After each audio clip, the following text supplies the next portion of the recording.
ஒரு போர்ட் கொடுத்துருக்காங்க. இது கவர்லாம் பார்த்தீங்கன்னா ரொம்ப ரொம்ப வீக்காக இருக்குது. ஒரு 5-6 தடவை இழுத்தோன்னா இதை பார்த்தீங்கன்னா இங்கே பாருங்கள், இதை கொஞ்சம் ஃபேமாக கூட அவங்க ஹோல்டு பண்ணலை. இதெல்லாம் கொஞ்சம் ப்ராப்பராக அவங்க கேர் எடுத்து அவங்க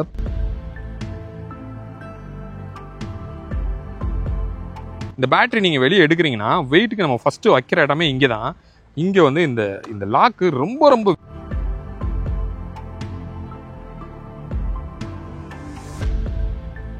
பாருங்களேன், நல்லா பெண்ட் பண்ணி போகிறதுக்கு செம்ம கம்ஃபர்ட்டாக இருக்குது. அந்த வெயிட் வந்து ரொம்ப பேலன்ஸ்டாக இருக்கிறதா ஒரு முக்கியமான காரணம் அப்படின்னு சொல்லலாம். Hi friends, welcome back to Birlas பார்வை. தம்ப்நெயில்ல வந்து நீங்கள் பார்த்துருப்பீங்க, ஒரு பைக்கு 150 கிலோமீட்டர் ரேஞ்சில் 1.15 லேக் பட்ஜெட்டில் புதுசாக ஒரு இவி பைக். எஸ், நம்ம இருக்கிறது டெல்லியில் ஒரு லான்ச் ஈவெண்ட்டில் தான் இருக்கோம். நம்ம கூட இருக்கிறது ரிவால்ட்டோட ஆர்வி பிளேசெக்ஸ் அப்படிங்கிற இந்த ஒரு பைக் தான் நம்ம கூட இருக்கு. ஒரு கம்ப்யூட்டருக்கு இருக்கிற ஒரு இவி பைக் அப்படின்னு சொல்லலாம். அப்போ இதுல என்னென்னலாம் பாசிட்டிவா இருக்கு, இதுல இதுக்கு முன்னாடி RV1 RV1 Plus அப்படிங்கிற 2 பைக் இருந்தது. அதோட அப்கிரேடட் வெர்ஷனாக தான் வந்து இதை கொண்டு வந்திருக்காங்க. அப்போ அதுக்கும் இதுக்கும் என்னதான் டிஃபரன்ஸ், எவ்வளோ காஸ்ட் டிஃபரன்ஸ் வரும், இது ரியலாகவே ரேஞ்ச் எவ்வளோ கொடுக்குது, இதை நம்ம டிரைவ் பண்ணி எப்படி பெர்ஃபார்ம் பண்ண போகுது, இது எல்லாத்தையும் இந்த வீடியோவில் நம்ம டெஸ்ட் பண்ணி பார்க்க போகிறோம். வீடியோக்குள்ளே போகலாம். வீடியோக்குள்ளே போகிறதுக்கு முன்னாடி நம்ம சேனலை ஒன்றும் நீங்கள் சப்ஸ்கிரைப் பண்ணல அப்படின்னா சப்ஸ்கிரைப் பண்ணிக்கோங்க. பக்கத்தில் இருக்க பெல் பட்டனை கிளிக் பண்ணிக்கோங்க. அப்போ தான் நான் போடுற எஃபர்ட் உங்களை வந்து ரீச் ஆகும். இப்போ வீடியோக்குள்ளே போகலாம்.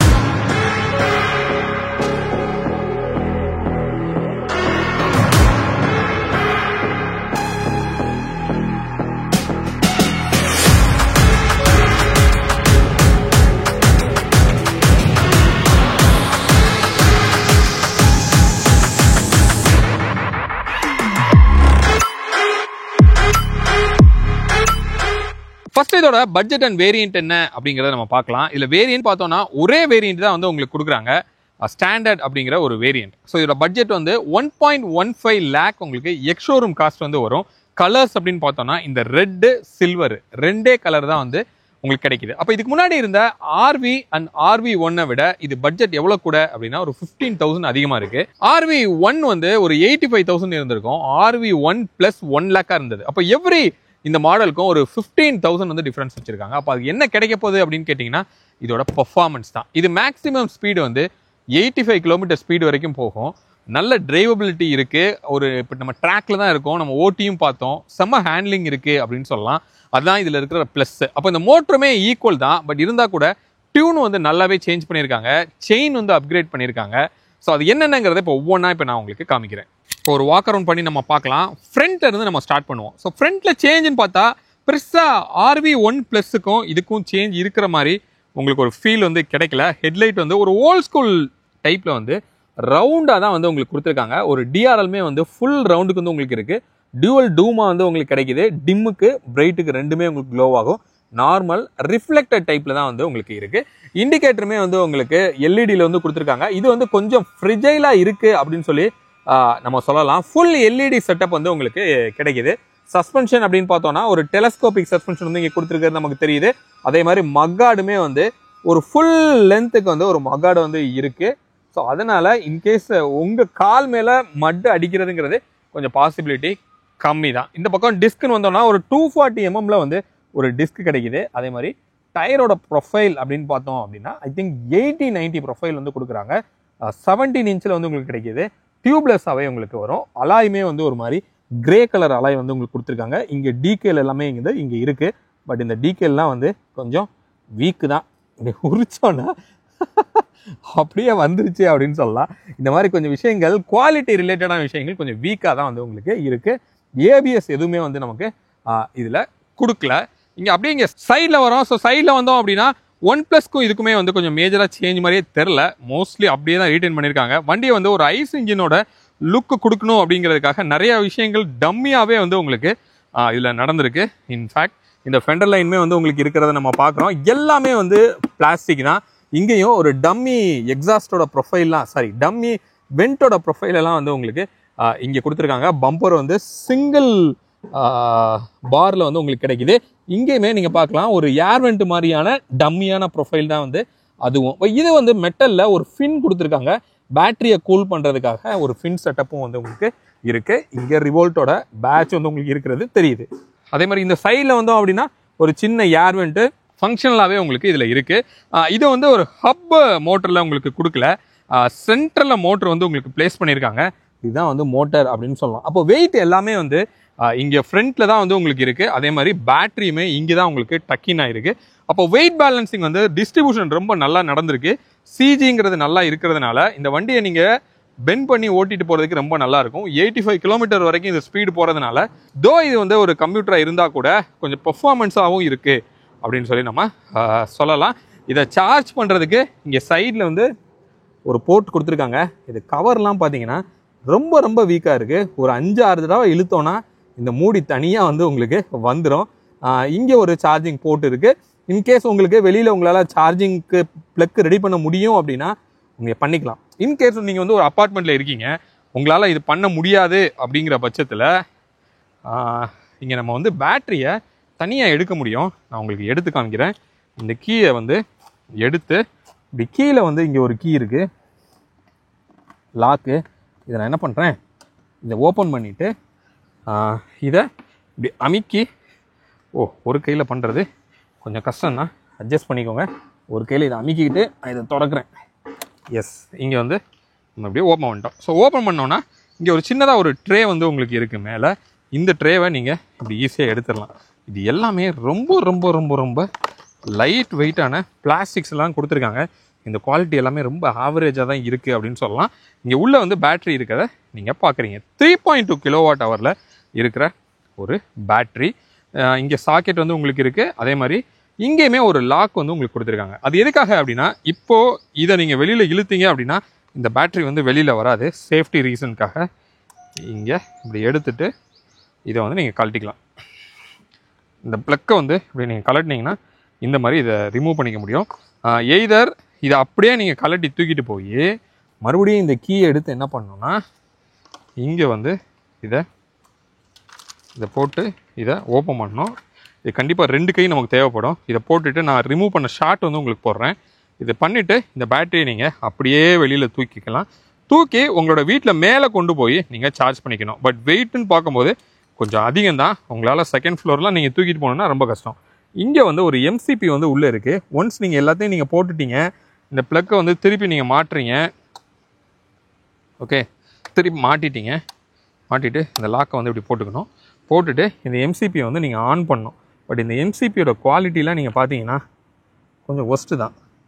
ஓ மை காட், நல்லா ஃபோல்டு பண்ண முடியலையே. இதை பார்த்தீங்கன்னா இங்கே பாருங்கள், வாட் இஸ் திஸ்? இதை கொஞ்சம் ஃபேமாக கூட அவங்க ஹோல்டு பண்ணலை. இதெல்லாம் கொஞ்சம் ப்ராப்பராக அவங்க கேர் எடுத்து அவங்க பண்ணியிருக்கணும் அப்படின்னு சொல்லலாம். இப்போ எம்சிபி நம்மளால் ஆன் கூட பண்ண முடியல. எஸ், இப்போ தான் ஆன் ஆகிருக்கு. இப்போது இதை எடுத்துகிட்டு நம்ம என்ன பண்ணோம்னா இந்த ட்ரேவை வந்து உள்ளே இப்படி மவுண்ட் பண்ணோம். ட்ரேவை மவுண்ட் பண்ணுறதுக்கு இங்கே வந்து இப்படி கொடுத்துருக்காங்க. இந்த எட்ஜெல்லாம் நீங்கள் பாருங்கள். இன்னொன்று வந்து இந்த பேட்டரி நீங்கள் வெளியே எடுக்கிறீங்கன்னா வெயிட்டுக்கு நம்ம ஃபஸ்ட்டு வைக்கிற இடமே இங்கே தான். இங்கே வந்து இந்த லாக்கு ரொம்ப ரொம்ப வீக்காக இருக்குது அப்படின்னு சொல்லலாம். ஸோ அதையும் கொஞ்சம் அவங்க இம்ப்ரூவ் பண்ணணும். ஸோ வெளியில் இருக்கிற விஷயங்கள்லாம் கொஞ்சம் பரவாயில்லாமல் குவாலிட்டியாக இருக்குது. பட் உள்ளே இருக்கிற விஷயங்கள் நிறைய விஷயங்கள் வந்து கொஞ்சம் வீக்காகவே இருக்குது அப்படின்னு சொல்லலாம். இது நான் இங்கே தான் ஒரு மெயினான கீமே இங்கே இருக்குது. இங்கே மேலே வந்தோன்னா இது ஒரு சேஞ்சு RV1க்கும் இதுக்கும். இது வந்து உங்களுக்கு எல்சிடியில் கொடுத்துருக்காங்க. 6.5 இன்ச்சஸில் வந்து உங்களுக்கு வரும். நல்லா ஓரளவுக்கு விசிபிலிட்டியாக இருக்குது. ஆனால் ரொம்ப பேசிக்காக தான் இருக்குது அப்படின்னு சொல்லலாம். இது வந்து உங்களுக்கு ஒரு சிம் கார்டுமே உள்ளே இருக்குது.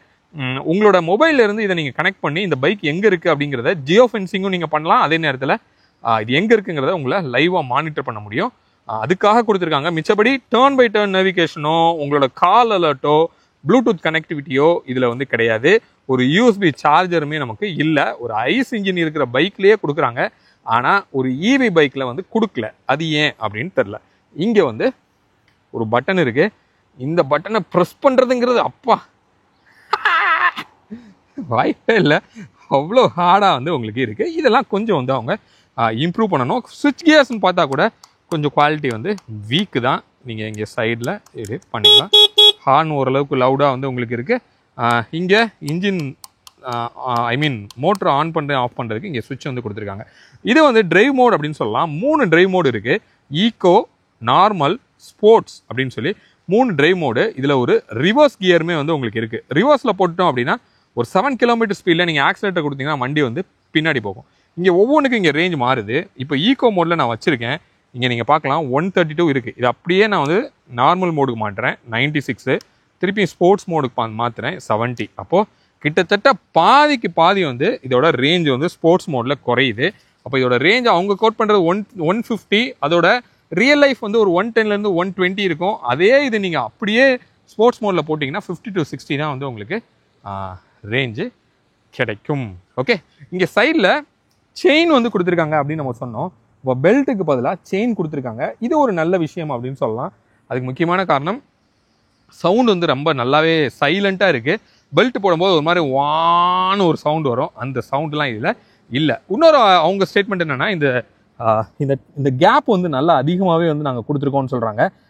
அதனால் வர்ற பெனிஃபிட் என்ன அப்படின்னா நீங்கள் லூப்ரிகேட் பண்ணும்போது க்ரீஸிங்கை நல்லா உள்ளே வாங்கி வச்சுக்கோம். அதனால் கொஞ்சம் லாங்கர் டைமுக்கு லூப்ரிகேஷன் வந்து இருக்கும். அடிக்கடி நீங்கள் செயினுக்கு லூப் பண்ணணும் அப்படிங்கிறது தேவை கிடையாது. ஸோ இதோட எர்கனாமிக்ஸ் எப்படி இருக்குது அப்படிங்கிறத நம்ம பார்க்கலாம். டெயில் போர்ஷன் பார்த்தோம் அப்படின்னா ஒரு மாதிரி ஓல்ட் ஸ்கூல் ஸ்டைலில் வந்து உங்களுக்கு கொடுத்துருக்காங்க. இந்த கிராப் ஹேண்டில்லாம் வந்து நீங்கள் பார்க்குறீங்க ஒரு மாதிரி ஸ்கொயர் ஷேப்பில் கொடுத்துருக்காங்க. இதெல்லாம் கொஞ்சம் மாடர்னைஸ் பண்ணியிருந்தாங்க அப்படின்னா இன்னும் கொஞ்சமே வந்து நல்லா இருந்திருக்கும். டெயில் லேம்புமே வந்து உங்களுக்கு எல்இடி கம்ப்ளீட் செட்டப்பே வந்து எல்இடியில் கிடைக்கும். இது வந்து ஒரு லைசன்ஸ் பிளேட்டு. அதுக்கு கீழே ஒரு எல்இடியில் ஒரு லைட்டுமே நமக்கு கிடைக்கிது. ஒரு ரிஃப்ளெக்டரும் கொடுத்துருக்காங்க. இந்த மக்காடும் நல்லா லோயராக இருக்கிறதுனால பின்னாடி வர்றவங்களுக்கு மேலே மட்டு அடிக்காமல் இருக்கிறதுக்கு அதிகமான வாய்ப்பு இருக்குது. ஸோ ரியரோட வீலோட ப்ரொஃபைல் அப்படின்னு நம்ம பார்த்தோம் அப்படின்னா 190 ப்ரொஃபைல் வந்து உங்களுக்கு கிடைக்கிது. 17 இன்ச்சில் டியூப்லெஸ் டயராகவே வந்து உங்களுக்கு கிடைக்கிது. அலாயுமே கொடுத்துருக்காங்க. 240 mm டிஸ்க் வந்து உங்களுக்கு கொடுத்துருக்காங்க. அதே மாதிரி ரியரோட சஸ்பென்ஷன் வந்து டியூவல் ஷாக்காக வந்து உங்களுக்கு நல்லா ஹெவியாக கொடுத்துருக்காங்க. இதோட பேலோடு வந்து 250 kg வரைக்கும் இதோட பேலோடு வந்து தாங்க முடியும்.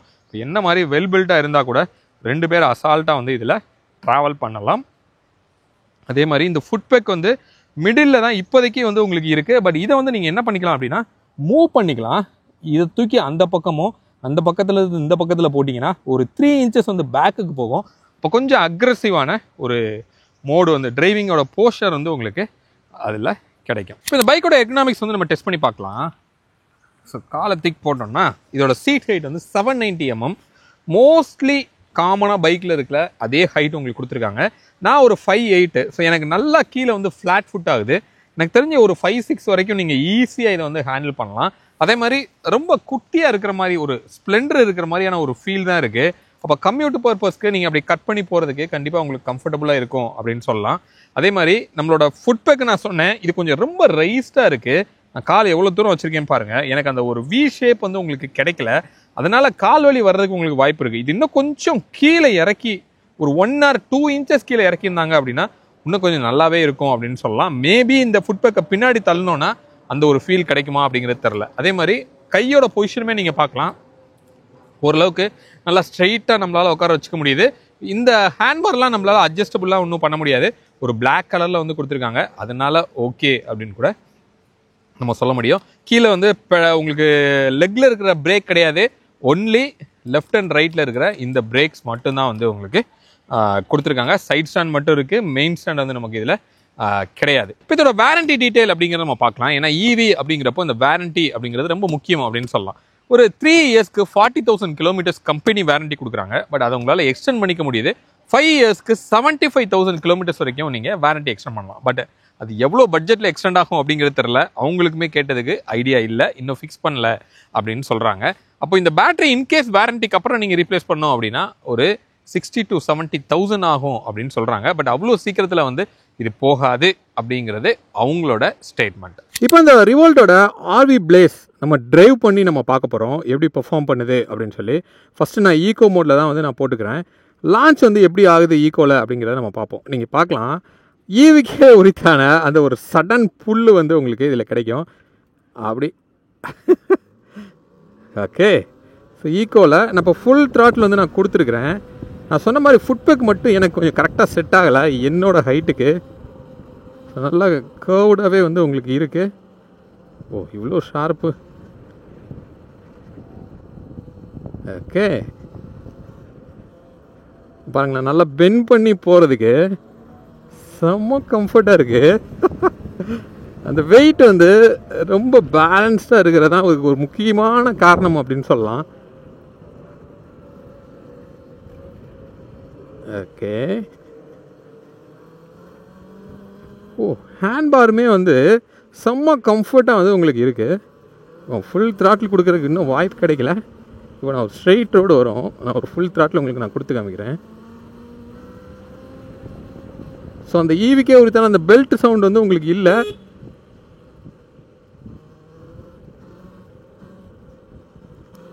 ஃபுல் த்ராட்டில் ஈக்குவலாக இருக்கும். ஈக்குவலாக ஃபுல் த்ராட்டில் கொடுத்தா ஆக்சுவலாக 40 வந்து இது லாக் பண்ணுறாங்க, அங்கே நமக்கு தெரியுது. இது இப்போ நம்ம அடுத்து வந்து சிட்டி மோடில் போடலாம். ஸோ சிட்டி மோடில் போகும்போது 60 வந்து உங்களுக்கு லாக் பண்ணுறாங்க.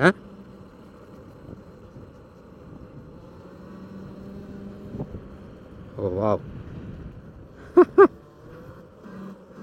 ஓஹோ, இது ஒரு கொஞ்சம் நெருடலாக இருக்குன்னு சொல்லலாம். லைட்டாக ஆக்சிலேட் விட்டோம்னா பக்குன்னு உட்காருது. ஏன்னா இது வந்து ரீஜென்ரேட்டிவ் பிரேக்கிங் வந்து டியூன் ஆகிருக்கும், அதை நம்மளால் கஸ்டமைஸ் பண்ண முடியாது. அது ஃபிக்ஸ்டாக தான் வந்து உங்களுக்கு கொடுத்துருக்காங்க. ஸோ ரீஜென்ரேட்டிவ் பிரேக்கிங்கிறது என்னது அப்படின்னா, நீங்கள் ஸ்லோ பண்ணும்போது அந்த பிரேக்கிங்லேருந்து கொஞ்சம் சார்ஜிங் வந்து உங்களுக்கு எடுத்துக்கும் அப்படின்னு சொல்கிறாங்க. அப்போ அந்த சார்ஜிங்குரிய பர்சன்டேஜ் பாசிபிலிட்டி அப்படின்னு பார்த்தோன்னா 10% வந்து உங்களுக்கு அந்த ரீஜென்ரேட்டிவ்லேருந்து உங்களுக்கு இது சார்ஜ் ஆகிற மாதிரி வந்து உங்களுக்கு இருக்கும். இப்போ நான் வந்து ஒரு ஃபுல் த்ராட்டில் வந்து உங்களுக்கு நான் கொடுத்து காமிக்கிறேன். 60 உங்களுக்கு லாக் ஆகும். 52 53க்கு அப்புறம் நமக்கு ரோடு கிடைக்க மாட்டேங்குது. ஸோ மிச்சப்படி ஓரளவுக்கு நல்லாவே வந்து உங்களுக்கு அந்த புல் வந்து இருக்குது. வண்டியோட வெயிட்டே வந்து உங்களுக்கு தெரில. இதோட கர்வ் வெயிட் அப்படின்னு பார்த்தோன்னா 113 kgs வந்து இதோட கர்வ் வெயிட்டு. இப்போ நீங்கள் பார்க்கலாம், நம்ம இப்படி கட் பண்ணி போனால் கூட ஃபோர்க்குமே வந்து செம்ம லைட்டராக இருக்குது. அதே மாதிரி நம்ம சொல் பேச்சு வந்து அப்படி அழகாக அப்படி கேட்குதுன்னு சொல்லலாம். இப்படி பெண்ட் பண்ணுறதுக்குமே வந்து ஐ திங்க் இதை டெஸ்ட் பண்ணுறதுக்காக இந்த மாதிரி ஒரு ட்ராக்கில் கொண்டு வந்து ஈவெண்ட்டை வச்சுருக்காங்கன்னு நினைக்கிறேன். இன்னும் கொஞ்சம் லாங்கரான ட்ராக்காக இருந்தால் டெஸ்ட் பண்ணுறதுக்கு வந்து நமக்கு நல்லா இருந்திருக்கும். பட் ரொம்ப கவுடாக இருக்கும்போது இதோட பொட்டென்ஷியலை வந்து நம்மளால் பார்க்க முடியல. ஒரு சின்ன இரிட்டேஷன் என்னென்னா, த்ராட்டில் நமக்கு ஹோல்டு பண்ணால் கூட என்ன ஆகுதுன்னா, அந்த த்ராட்டில் கட்டாயி வந்து வருது. அது வந்து டக்குன்னு சொல்லிட்டு உங்களுக்கு கட்டாகி வர்றது நமக்கு அது தெரியுது. இப்போ அடுத்து ஸ்போர்ட்ஸ் மோடில் போட்டு ஓட்டி பார்ப்போம். ஓகே, இப்போ ஸ்போர்ட்ஸ் மோடில் போட்டிருக்கேன்.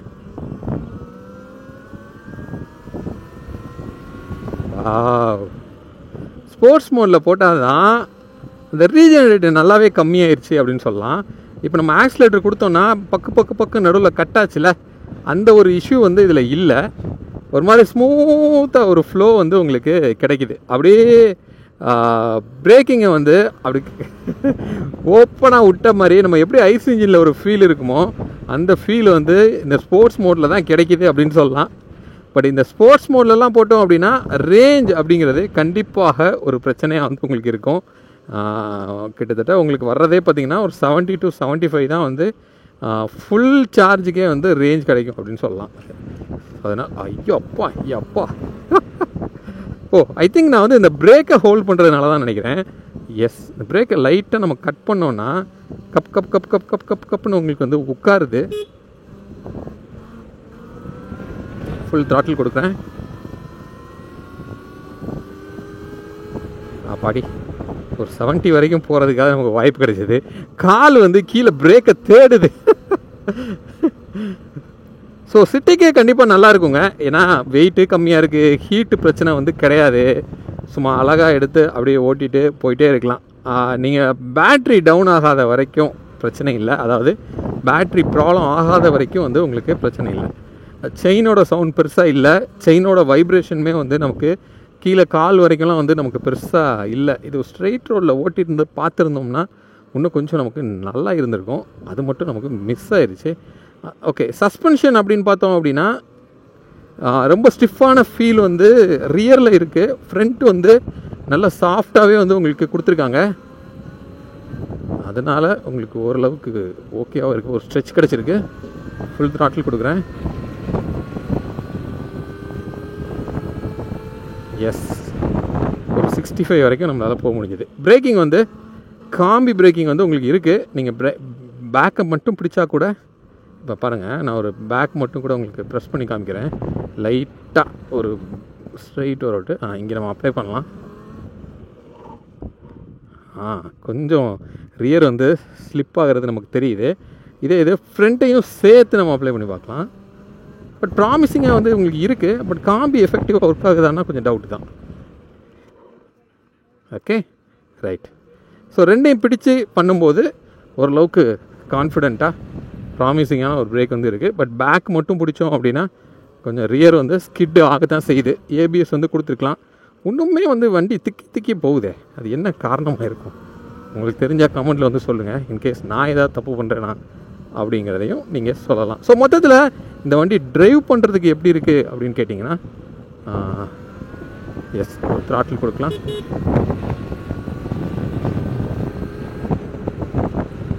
யா, எனக்கு ஸ்போர்ட்ஸ் மோடு தாங்க பிடிச்சிருக்குது. ஏன்னா ரீஜென்ரேட்டிங் வந்து ஒரு மாதிரி இரிட்டேட்டிங்காக இருக்குது. வண்டி நீங்கள் ஆக்சிலேட்டர் விட்டிங்கன்னா ஏதோ இன்ஜின் பிரேக்கிங் ஹெவியாக அப்ளை ஆன மாதிரி கப்புன்னு கீழே வந்து உட்காருது.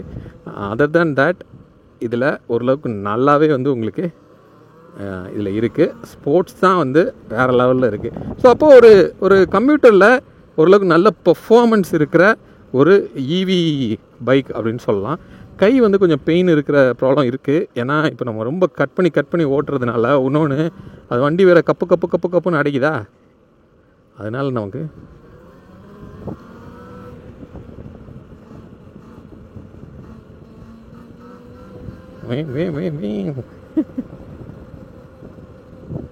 Okay, S.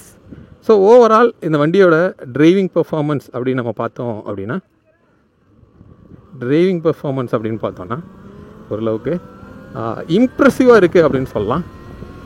Just love to drive at sports mode. மறுபடியும் நான் ஈக்கோ போடுறேன், என்ன சேஞ்ச் கிடைக்குது பாருங்க. அப்பா அசம்பந்தமாக இருக்குது. அப்போது 150 அட்லீஸ்ட் 120 ரேஞ்ச் கிடைக்கணும் அப்படின்னா இந்த அளவுக்கு ஒரு அசம்பந்தத்தில் நீங்கள் ஓட்டினீங்கன்னா ஓகேவா வந்து உங்களுக்கு இருக்கும். ஸோ ஓவரால் இந்த பைக்கோட டிரைவபிலிட்டி அப்படின்னு பார்க்கும்போது டீசெண்டான ஒரு டிரைவபிலிட்டி இருக்குது. ஐ திங்க் மார்க்கெட்டில் இருக்கிற அதர் இவி பைக்ஸுக்கு விட கொஞ்சம் பெட்டராக பெர்ஃபார்மன்ஸ் வைஸ் இருக்குது. ஹேண்ட்லிங் வைஸ் வந்து கண்டிப்பாக நல்லா இருக்குது. இன்னொன்று என்விஹெச் வைஸுமே வந்து ரொம்பவே வந்து உங்களுக்கு நல்லா இருக்குது அப்படின்னு சொல்லி நம்ம சொல்ல முடியும். ஹோப் இந்த வீடியோ இந்த ரிவோல்ட்டோட நியூ ஆர்வி பிளேஸ் எக்ஸ் அதை பற்றி ஒரு கம்ப்ளீட் டீட்டெயில் வந்து உங்களுக்கு கிடச்சிருக்கும். மீண்டும் அடுத்து வேறு ஒரு வீடியோவில் உங்களை வந்து நான் சந்திக்கிறேன். அது வரைக்கும் உங்களிடமிருந்து விடைபெறுவது உங்கள் பிர்லா. பாய்.